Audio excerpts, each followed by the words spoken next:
Siapakah Astuti? Saya adalah anaknya Pramudia Anantatur. Loh, mau ada acara apa datang ke sini? Saya disuruh Bapak untuk belajar agama dengan panjenengan. Karena rupa-rupanya Bapak itu tidak suka kalau anaknya dipersunting orang yang beda agama. Jadi komunis itu sebenarnya tidak mesti anti agama. Maka dulu ada namanya SI Merah, Syarikat Islam Merah yang masuk ke PKI, banyak di antara mereka yang hafal Al-Quran. Karena komunis, walaupun di Indonesia rata-rata komunis adalah ateis. ID coba, ID tolong lagi ya. Banyak yang tahu kan? DNID itu seorang muadzin yang luar biasanya suaranya sangat lantang, dan itu adalah anak tokoh yang berideologi Muhammadiyah. Jadi kita sudah punya kontribusi PKI dan Muhammadiyah. Nah sekarang Saifuddin Ibrahim ya, Saifuddin Ibrahim itu. Saudara firman Allah ini kisah yang luar biasa diajari dan selesai lah. Intinya apa? Ketiga-tiganya adalah ada peran dakwah. Satu berkaitan dengan tradisi airin. Artinya apa? Ada yang orang iman itu cukup. Kalau ada masalah itu kemudian anggapannya sudah menjadi semuanya hancur berantakan. Padahal kita semuanya itu hidup dalam rangka menghadapi masalah. Alladzi khalaqal mauta wal hayata liyabluwakum ayyukum ahsanu amala. Jadi kalau panjenengan lahir masalah, gede-gede masalah dorong jajan, gede-gede masalah lagi golek permainan, nanti juga masalah. Nah itu ada yang orang jalan pintas, masya Allah. Maka inilah pentingnya orang beriman itu percaya sekarang dan yang akan datang. Dunia sementara, akhirat selamanya. Luhur ini bukan salahnya Ustaz. Kalau nunggu sejam tuh, rong jam, masuk rong jam orang beda. Ya inilah Muhammadiyah begitu. Sing jenenge Ustaz itu ya jalanku. Datang tak dijemput, pulang tak diantar. Mulai aum ya aja cemburu, mangkat ya tekan dewek, beli ya orang pesangon. Itulah Muhammadiyah. Dalam Allah, maka kemudian pentingnya dakwah wal takum minkum yad'una ilal khair ya'muruna bil ma'ruf wa yanhauna 'anil munkar. Dikit lagi ya. Kalau mereka dikit lagi karena ini intinya masalah dengan inti lah ya. Oke. Itu nah Muhammad yang memahami, saya pernah belajar tentang Masjid Tabligh di Semarang kemarin, itu tentang bahwa Muhammad dia mengajak dakwah itu dengan berbagai bidang. Kita sering mendengar ya, Muhammadiyah sih terlalu asik dengan amal usaha Muhammadiyah, dengan kaumnya, sehingga pengajian tidak solid, pengajian tidak militan. Akhirnya banyak yang ngaji ke MTA, ngaji ke Salafi, ngaji ke Hizbut Tahrir, ngaji ke Jamaah Tabligh dan sebagainya. Betul begitu. Tapi ingat, amal usaha Muhammadiyah juga sesungguhnya dalam rangka menegakkan amal ma'ruf nahi munkar. Cuma kadang-kadang pimpinane ora patia gantengna anggotane sing mengaum nek ana kegiatan Muhammadiyah ora ada makan nek mangkat cokan telan niku nang Amerika. Kan gitu. Oke, ini sehingga menurut adanya PKU orang banyak mengatakan, hei, nandra wong lara aja mari Immanuel.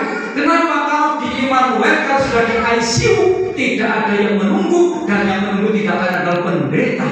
Yang ditujukan apa? Yaitu salib. Padahal makan air kalau iko la ilaha illallah ta'ala jana sapa sing akhir uripe bisa maca la ilaha illallah mlebu swarga. Lho nek ora berarti neraka. Jawab lho orang ngomong jangan-jangan tok. Muhammadiyah orang ngomong jangan dana raja ceblok nape kaku selesai kan. Lho Muhammadiyah gimana? Azhar Immanuel lho solusinya apa? Saya punya PKU, silahkan ke sana. Kalau Anda ke Emmanuel di sebelah sisi sebelah kanan ada PKU yang telah kesana. Insya Allah pelayanannya tidak kalah seperti juga di PKU. Ini Muhammadiyah, masya Allah. Jadi semua amal Muhammadiyah dari TK sampai perguruan tinggi semua dalam rangka itu. Sehingga terakhir saya tak cerita lagi. Rupa-rupanya jangan aku lagi ceritanya ada menang deh. Sebelumnya kayak gitu dong, kita sudah menang gitu. Tapi kalau terus ngomong ayo iman, halal bihalal, orang ngomong halal bihalal. Karena halal bihalal itu kan dari Sultan Agung. Maka kenapa dulu dikumpulkan para penggawa keratonnya untuk berhalal bihalal. Di tahun 1334 Hijriah, Suara Muhammadiyah sudah menyatakan siapa yang mau ikrar halal bahalal tulisannya. Halal bahalal. Itu sudah lama. Saya nggak ngomong itu lah, mungkin sudah banyak yang ngomong. Terakhir ada saya dimintai oleh Profesor Dr.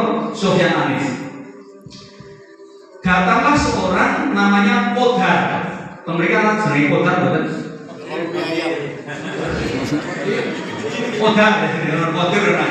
Podar datang, Pak Profesor, saya adalah mahasiswa UMS Fakultas jurusan PAI.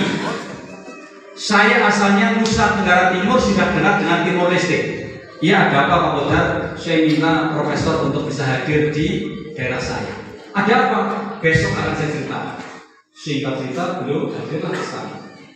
Sampai disampaikan Pak Podar, Pak, saya kader Bapak, saya kader Muhammadiyah. Alhamdulillah sekampung ini sudah mu'alaf semua, sudah Islam semua. Alhamdulillah. Yang kedua, Pak, di sini tidak ada MI, tidak ada SD, sehingga kalau sekolah harus ke desa di sebelah. Jaraknya 40 kilo. Desa satu dengan desa yang 40 kilo. Lalu Muhammadiyah baik, didirikanlah SD dan kemudian SMP yang ternyata lebih megah daripada SD negeri di desa sebelah. Inilah Muhammadiyah. Setelah itu ketua sukunya mendengar Muhammadiyah kontribusinya bagus, tidak tanggung-tanggung mewakafkan 40 hektar tanahnya untuk Muhammadiyah, padahal beliau belum Islam karena beliau ketua suku. Tapi ada syaratnya. Loh, syaratnya apa Pak Rektor? Syaratnya apa Pak Podar? Syaratnya ketua sukunya itu akan memberi 40 hektar, sing penting diberi hadiah. Apa hadiahnya? HP. Ternyata HP kecil mungkin, cemen. Sebetulnya HP itu lebih berharga daripada 40 hektar di Nusa Tenggara Timur. Asik itu, Masya Allah. Cerita yang kedua adalah di Ara, Papua. Profesor Dr. Sofyan Anis, Rektor UMS, beliau waktu itu bendahara Majelis Tabligh Jawa Tengah, datang ke Ara, sebuah desa yang luasnya itu dengan Banjarnegara, Kabupaten Banjarnegara lebih luas lagi. Desa itu akan dapat di situ Bapak dan Ibu, ternyata nuwun sewu sing padha rampung niku wong sing pada kotekangan. Nggih, sing lanang nganggo sungu nggih, manuke di sing ibu-ibu ritinge rada dicorna, kamleh-kamleh. Coba kalau kita pakainya khair, nah ini yang Pak Tafsir sering katakan, Pak Pono sering ngendikan sama saya, bukan pengajari Pak Tafsir ya baik. Nah, dia sering mengatakan khair dan makruf. Kalau khair, dakwah nggak jadi. Kita didakwah kok jebule ana wong sing ora katokan. Nun sewu napa wong wadon juga ora menuntut, mesti gagal. Tapi lalu bagaimana Muhammadiyah? Sofyan Anis sudah pengajarnya kita ganti. Bagaimana? Coba tolong tanya. Ini mata pencahariannya warga ala itu apa? Ternyata nelayan. Setelah dilihat ternyata hasil ikannya perolehannya tidak banyak. Sudah UMS bantu motor, kapal motor satu harga 75 juta. Kasih, jadi kasih, coba nelayan pakai. Ternyata dia bisa masuk lebih dalam ke lautan. Kemudian dia pulang mengambil ikan-ikan yang gede-gede. Masya Allah. Hingga ketika Profesor Sofyan Anis mau pulang, saking lubune, jangan dulu pulang Profesor. Oh ada apa? Sebentar, tak carikan ikan dulu. Anak-anaknya boleh-boleh. Karena nggak boleh-boleh kenapa dia pilih? Ya, bahkan lubune, bahkan seneng. Langsung sudah begitu dikasih kodok udang segala macam. Kata Profesor sudah kalau begitu, mari kita makan saja. Ternyata makan-makan itu adalah salah satu dakwah yang luar biasa. NU itu menjadi project yang luar biasa karena selamatan bola-bola. Kan bener kan? Loh ternyata Idul Fitri kan juga hari raya makan. Bulan kan atas semua kue hidup pada Idul Fitri kembali makan yang tadinya tidak makan. Fitri iftar ada di matakan makan, ada yang mengatakan fikir suci artinya tauhid. Jadi makan itu penting. Ternyata benar makan itu menjadi salah satu media. Jujur wong itu beliau pengajian makannya apa badannya sate. Ditolong kepala. Ini luar biasa. Nah setelah makan, terus Profesor Sofyan Arif mengatakan begini, sudah kali ini dikelola dengan baik, dibantu lagi berapa 10. Kenapa? Berarti pengelolaan 1 juta luar biasa, sana senang sekali. Terus bagaimana? Orang-orang mengatakan, Pak, tolong kami diberi seragam Muhammadiyah. Jumlahnya berapa? 250. Untuk apa? Minta dilantik menjadi pengurus Muhammadiyah. Dakwah yang diserahkan seperti itu. Lalu ngelik konsulat. Naik rasulat sogok sini. Maka cari jalan akhirnya dia yang kembali dengan sendiri. Ud'u ila sabili rabbika bil hikmah wal mau'izatil hasanah wajadhum billati hiya ahsan. Inilah Muhammadiyah. Yang ketiga Muhammad itu ikhlas. Tadi ada ungkapan tadi apa? Ya jualan nama inta surga ya itu. Ingat bahwa kita semuanya itu akan ditolong Allah mau 1.000 orang 1.000 zamanan nyekolah anak nanti telah kuliah, masya Allah. Nek bukan karena keberkahan, lalu dari mana lagi? Masya Allah. Poros dari Allah, maka yang seperti ini ada slogan supaya hidup-hidupilah Muhammadiyah, jangan cari penghidupan dari Muhammadiyah. Maksudnya bagaimana? Ini jangan disalahpahami. Itu tadi intan surullah yang surkum. Maksudnya apa? Diaum dengan memberikan kontribusi yang lebih, insya Allah nanti hasilnya juga akan lebih. Ada namanya Ustadz Mandres, Ibrahim Mandres mengatakan, kamu bekerjalah melebihi dari gaji yang diterima. Di MI gajinya 1.000, insya Allah sudah lebih. Maka dapat keberkahan. Terus yang terakhir ikhlas. Jadi gerakan banget. Ikhlas. Contohnya siapa? Nyai Ahmad Dahlan.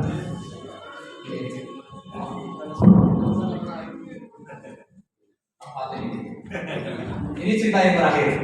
Nyai Ahmad Dahlan. Beliau sakit di PKU. Ini beliau sakit di PKU. Sudah dinyatakan sembuh. Nyai bilang, Pak dokter, saya harus bayar berapa? Jawabnya gimana? Ibu gak usah bayar. Loh kenapa? Ini adalah rintisan dari Bapak. Kata Nyai Ahmad Dahlan, oh enggak begitu. Bapak tidak berpesan agar saya kalau menggunakan fasilitas persyarikatan kemudian digratiskan. Mohon ditulis Pak dokter berapa tanggungan saya. Dengan sangat terpaksa dokter tulisan orek-orekan. Terus Nyai Ahmad Dahlan bilang, maaf Pak dokter, saya belum punya uang. Berilah saya tempo, masya Allah. Setelah itu pulang, dikumpulkan anaknya. Anak-anakku, alhamdulillah, karena sudah atas kehendak Allah, qadarullah wa masya'al, saya sembuh. Tetapi saya masih punya tanggungan untuk bayar PKU. Ibu belum punya uang. Tolong itu almari dijual. Dijual. Loh kadang-kadang saya baru mendirikan MBS pelinti. Ngono ana sing rasokan ndarani nyong ustaz mudir loh. Mudir kan ini ganti ali muderi. Akan begitu. Masya Allah, ini tidak merasa. Memang dia dengan Allah sih, urusan dia dengan Allah gitu. Jangan bayar. Walaupun kemudian konon ceritanya akhirnya yang membayar adalah anak asuhnya yang menjadi saudagar kemudian dibayar. Yang terakhir sekali Pak A.R. Fahrudin, ada mus tanwir. Nah, tanwir di Yogyakarta. Masya Allah, beliau kan sangat bersahaja gitu. Sampai akhirnya kan nggak punya rumah, menempati yang sekarang menjadi gedung pimpinan pusat Muhammadiyah yang cik di Tiro. Saya melihat dulu ketika tahun 90-an itu saya melihat di situ ada bensin, dia jualan bensin eceran. Padahal seorang Kiai Haji Anwaruddin yang paling lama menjadi ketua pimpinan pusat Muhammadiyah. Ada Pantin, ada orang Sumatera, ada orang Kalimantan. Beliau datang ke mana, ke gedung Muhammadiyah pakai sepeda motor. Darah di nomor itu pembantu. Pak, tolong bawakan koper saya. Ketua pimpinan pusat. Nah, ketua pimpinan cabang Muhammadiyah berapa ini? Musda, tolong Pak, tolong bawakan. Ini mau begini sudah dibawakan. Diangkat, padahal sepuluh itu sudah diangkat. Terus ada apa lagi yang dapat saya bantu? Pertama disuruh untuk menunjukkan penginapan, sambil membawa koper, masya Allah. Dan setelah itu sudah ya Pak, masih bisa ada yang perlu saya bantu? Oh sudah cukup. Selesai kajian malam pembukaan. Selanjutnya sambutan pimpinan pusat Muhammadiyah Kiai Haji Anwaruddin di Pesantren. Sumpah semakut, ya Allah ini Robi ternyata ketuanya. Ya Allah, inilah belajar keikhlasan Pak Isro. Kita semuanya insya Allah mungkin, insya Allah ini kita berjuang. Intera berjuang dengan sungguh-sungguh, Allah tidak lupa untuk memberi yang terbaik untuk kita semuanya. Dan kaitannya dengan ini, saya mengapresiasi Pak Kono dan jajaran PCM dari awal juga luar biasa. Tapi tambahnya perlu belajar lagi dengan PCM Cilengsi. Nah, sekali-kali ke sana sudah pernah lihat, pernah mendengar? Di sana itu semua karyawan terstandarisasi, punya bisnis usaha ekonomi yang luar biasa. Ya, tetap ya tidak sama ya antara amal usaha Muhammadiyah yang maju dengan yang kurang maju, ya tentu nanti penghasilnya beda. Tapi ada standarisasi gaji pokok. Nah, saya kira mungkin kita semuanya perlu belajar ke PCM Cilengsi yang luar biasa. Semua karyawan amal usaha Muhammadiyah di sana itu anggotanya taat, loyal, pimpinannya bisa rumah. Inilah keren. Karena Bapak Pak Pono saya itu kan memang nggak ada uang.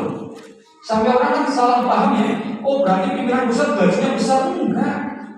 Lebih besar yang dia mau usaha. Kalau usaha saya maju, contohnya rekor sebulan berapa? 30 juta. Mungkin 50 juta, tapi Pak Haikal 0 rupiah. Itulah kerennya di Muhammadiyah.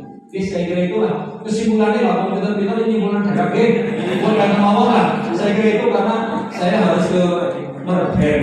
Nah, bernyandang ya mereka itu dosa. Buat lagi saya dari sana. Saya kira itu terima kasih. Mohonlah disibukkan sendiri. Halal bihalal, sawal kalau peningkatan. Mohon kita untuk bermuhasabah. Nasrul minallahi wa fathul qarib. Assalamualaikum warahmatullahi wabarakatuh.